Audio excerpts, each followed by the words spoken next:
எல்லாருக்கும் நமஸ்காரம். நவராத்திரி வரப்போறது. அதுக்காக நம்ம நிறைய அம்பாள் ஸ்லோகங்களும் லக்ஷ்மி ஸ்லோகங்கள், துர்கை எல்லா ஸ்லோகங்களும் நம்ம கத்துன்னு இருக்கோம், இன்னும் கத்துக்க போறோம். அதுல இன்னைக்கு நம்ம பார்க்க போறது ஆதிசங்கரர் இயற்றின கல்யாண விருஷ்டி ஸ்தோத்திரம் அப்படின்னு சொல்லக்கூடிய ரொம்பவும் சக்தி வாய்ந்த மந்திர சக்தி இருக்கக்கூடிய ஒரு ஸ்லோகம் தான் இன்னைக்கு நம்ம பார்க்க போறோம். இத ஷோடசி கல்யாண ஸ்தவம் அப்படின்னு சொல்றா. ஷோடசி ஸ்ரீவித்யா இதோட மூல மந்திரம் இருக்கு இல்லையா, அதோட ஒரு எழுத்தோட அடிப்படையில இதுல ஸ்லோகங்கள் 16 ஸ்லோகங்கள் இருக்கு. ஸ்ரீவித்யா அப்படின்னு சொல்லக்கூடிய அந்த திரிபுர சுந்தரி அம்பிகையோட ஆராதனையில ரொம்பவும் முக்கியமாக கருதப்படுறது மந்திரம், முத்ரை இதெல்லாம் நம்ம என்ன பண்ணணும்னா குருமுகமா கடைபிடிச்சு ரொம்ப ஜாக்கிரதையா பண்ணணும் அதெல்லாமே. ஆனா அது எல்லாருக்கும் சாத்தியப்படுறது கிடையாது. ஆனா பண்ணணும்னு ஆசையும் இருக்கு. சோ அதுக்காக நம்மள மாதிரி இருக்கிறவாளுக்காக ஆச்சாரியால் அவள என்ன பண்ணிருக்கான்னா இந்த மாதிரி ஸ்லோகங்களை, இந்த சக்தி வாய்ந்த மூல மந்திரத்தை உள்ளடக்கி சக்தி வாய்ந்த பல ஸ்தோத்திரங்களை இது மூலமா நமக்காக சொல்லி கொடுத்து நம்மளும் படிக்கலாம் அப்படிங்கிற மாதிரி நம்மள இது பண்றா. அதுல ஒண்ணுதான் இந்த ஸ்லோகம். அதாவது இந்த ஸ்லோகத்தை படிக்கிறதுனால வாழ்க்கையில எல்லா பிரச்சனைகளும் நம்மளுக்கு நீங்கி மகிழ்ச்சி வளம் கிடைக்கும். அந்த ஷோடசி மந்திரத்தோட 16 முதல் எழுத்துக்களை இந்த 16 ஸ்லோகங்கள் உள்ளடக்கி இருக்கு. அதை இந்த ஸ்லோகத்துல நம்ம பார்க்கலாம். ஹ்ரீம் அப்படின்னு சொல்லக்கூடிய வார்த்தை மட்டும் இதுல 3 தடவை சொல்லப்பட்டிருக்கு. என்னன்னா அந்த வார்த்தைய அம்பாள் பக்கத்துல உட்காந்து ஒருத்தன் ஜெபம் பண்ணும் போது என்ன ஆகுறதுன்னா மன்னனும் வசப்படுறானோ, அவனுக்கு நீண்ட ஆயுள் கிடைக்கிறது அப்படின்னு பலஸ்ருதி சொல்றது. இந்த ஸ்லோகத்தை நம்ம டெய்லி சொல்லலாம், இல்லாட்டி டியூஸ்டே ஃப்ரைடேஸ்ல சொல்லலாம்.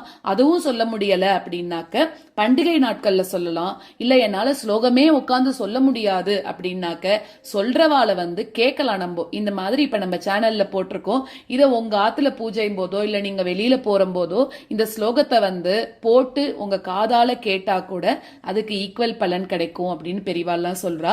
அந்த சக்தி வாய்ந்த இந்த கல்யாண விருஷ்டி ஸ்தோத்திரம் அதை தான் இன்னைக்கு நம்ம பார்க்க போறோம். என்னோட சேர்ந்து நீங்களும் இதை கத்துண்டு எல்லாரும் பயன் பெறலாம், அம்பிகையோட அருளுக்கு எல்லாரும் பாத்திரமாகணும் அப்படின்னு பிரார்த்திச்சுண்டு இந்த ஸ்லோகத்துக்குள்ள போலாம்.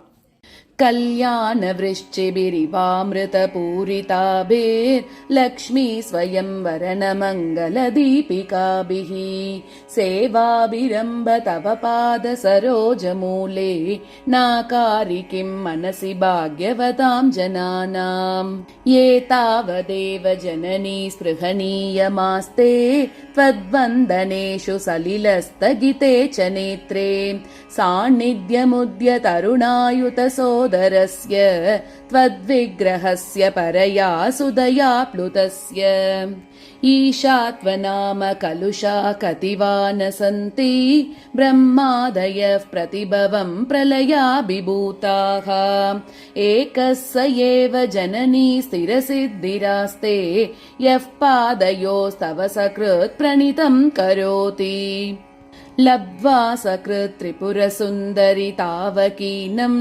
कारुण्यकन्दलितकान्तिभरं कटाक्षं कन्दर्पकोटिसुभगास्त्वयि भक्तिभाजः सम्मोहयन्ति तरुणीर्भुवनत्रयेऽपि ह्रीङ्कारमेव तव नाम गृह्णन्ति वेदा मातस्त्रिकोणनिलये त्रिपुरे त्रिनेत्रे त्वत्संस्मृतौ यमभटाभिभवं विहाय दीव्यन्ति नन्दनवने सह लोकपालैः हन्तुः पुरामधिकलं परिपीयमानः क्रूरः कथं न भविता गरलस्य वेगः नाश्वासनाय यदि मातरिदं तवार्धं देवस्य सश्वदमृताप्लुतशीतलस्य सर्वज्ञतां सदसि वाक्पटुतां प्रसूते देवी त्वदङ्घ्रिसरसीरुहयोः प्रणामः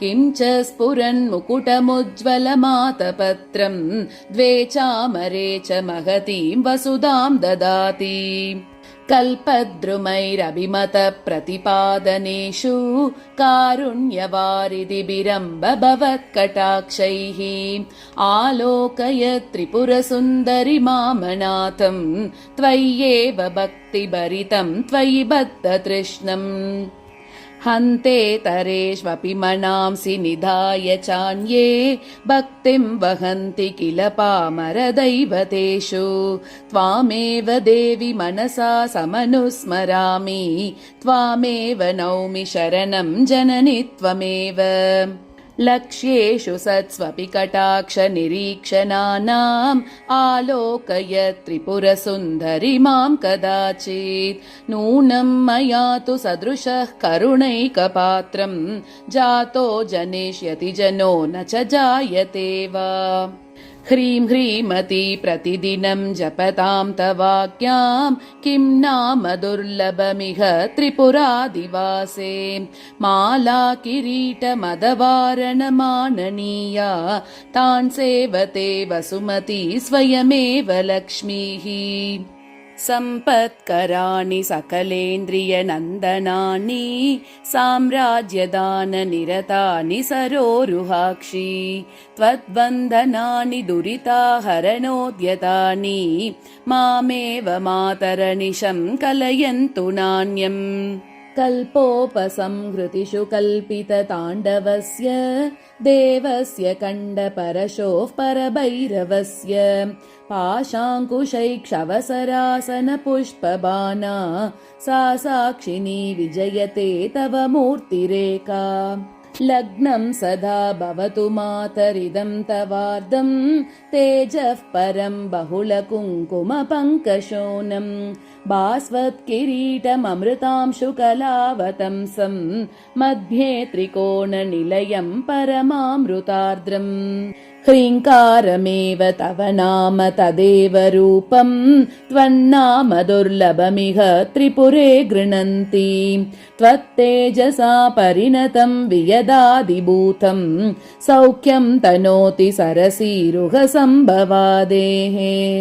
ह्रीङ्कारत्रयसम्पुटेन महता मन्त्रेण सन्दीपितं स्तोत्रं यः प्रतिवासरं तव पुरो मातर्जपेन्मन्त्रवेत् तस्य क्षोनिभुजो भवन्ति वशगा लक्ष्मीशिरस्तायिनी वाणी निर्मलसूक्तिभारभरिता जागर्ति दीर्घं वयः इति श्रीमत्परमहंसपरिव्राजकाचार्यस्य श्रीगोविन्दभगवत्पूज्यपादशिष्यस्य श्रीमच्छङ्करभगवतः कृतौ कल्याणवृष्टिस्तवः सम्पूर्णः।